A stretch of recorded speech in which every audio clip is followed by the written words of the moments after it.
স্বপ্ন ছিল খেলোয়াড় হওয়ার, কিন্তু ভাগ্যচক্রে হয়ে গেলেন গায়ক।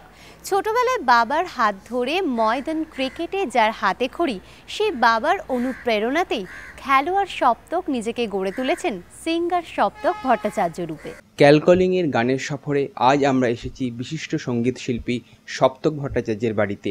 কথায় গানে আড্ডায় ওনার কাছ থেকে আমরা শুনে নেব ওনার সঙ্গীত প্রেমের কথা। ছোট থেকেই আমি গান গাইনি, মানে গান হয়তো ভালোবাসতাম, মানে গান গাইনি এই সূত্রে বললাম, কেননা প্রফেশনালি ছোটো থেকে আমি কোনোদিন গান শিখিনি বা গাইনি, কিন্তু গান ভালোবাসতাম যেহেতু বাবার মুখে শুনেছি আমি গান গাইতাম।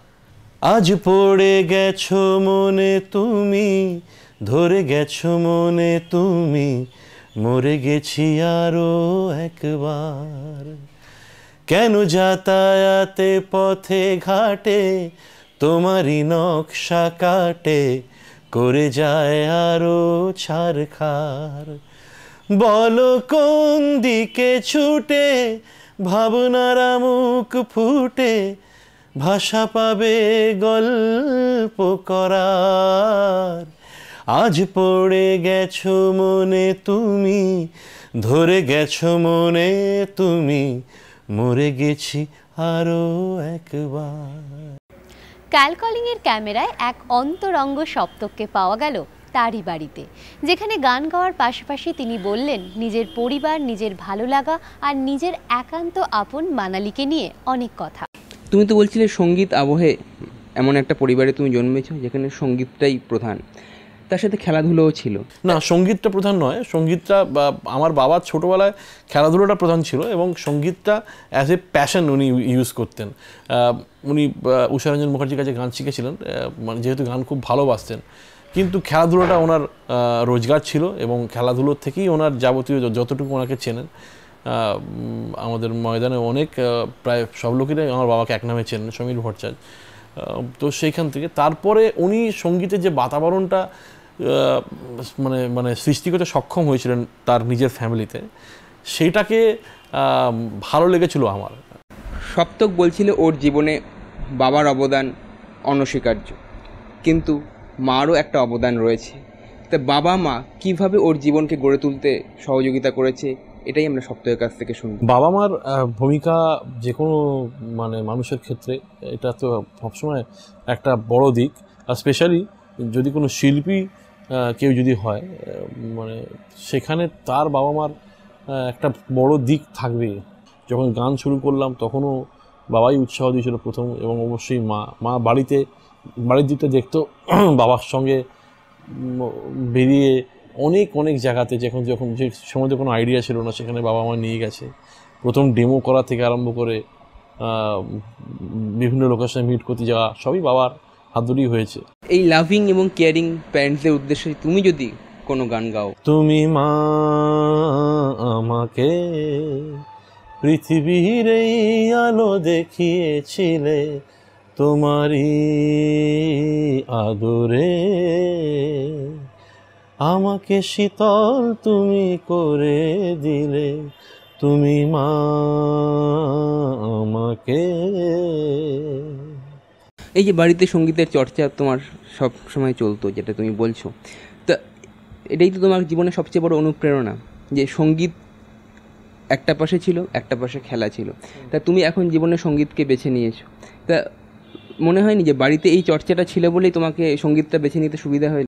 দেখুন, খেলাধুলোটা একটা এমন মাধ্যম, খেলাধুলোর একটা খুব বড় জিনিস, গানও ওর থেকে আরও বড় জিনিস, দুটোর মধ্যেই ভীষণ আনন্দ পাওয়া যায়। সপ্তকের কাছ থেকে শুনছিলাম ওর পরিবারের সঙ্গে খেলাধুলার আত্মিক যোগাযোগের কথা, শুনছিলাম সঙ্গীতের সঙ্গে ওর পরিবারের অঙ্গাঙ্গী সম্পর্কের কথা।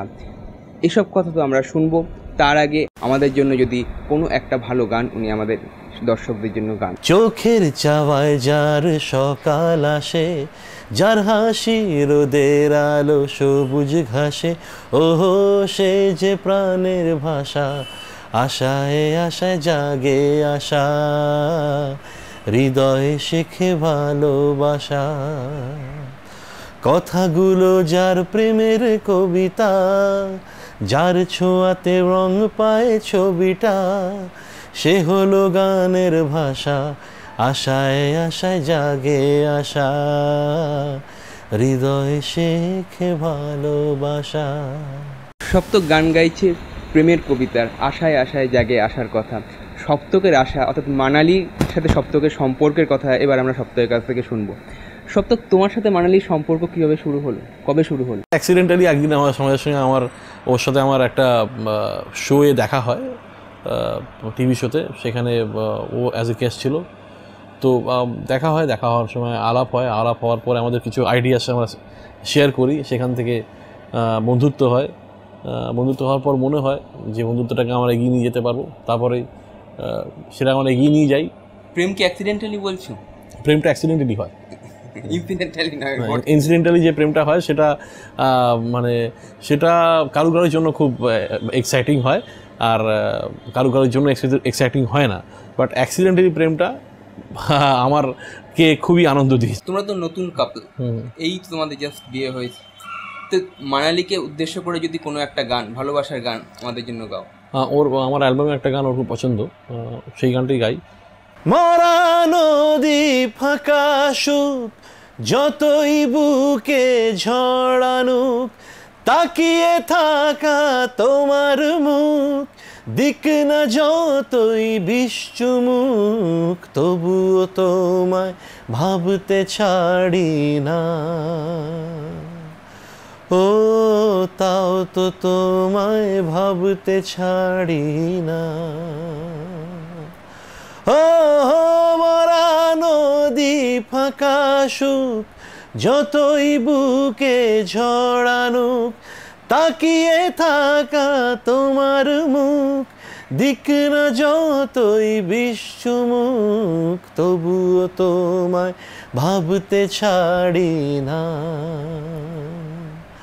ও তাও তো তোমায় ভাবতে ছাড়ি না। প্রেম, তারপরে বিয়ে, বিয়ের পর এই যে অনেক কটা মাস কেটে গেল, এখন কিরকম মনে হয়? এটা কি টোটাল একটা অ্যাডজাস্টমেন্ট না টোটালটাই একটা লাভ?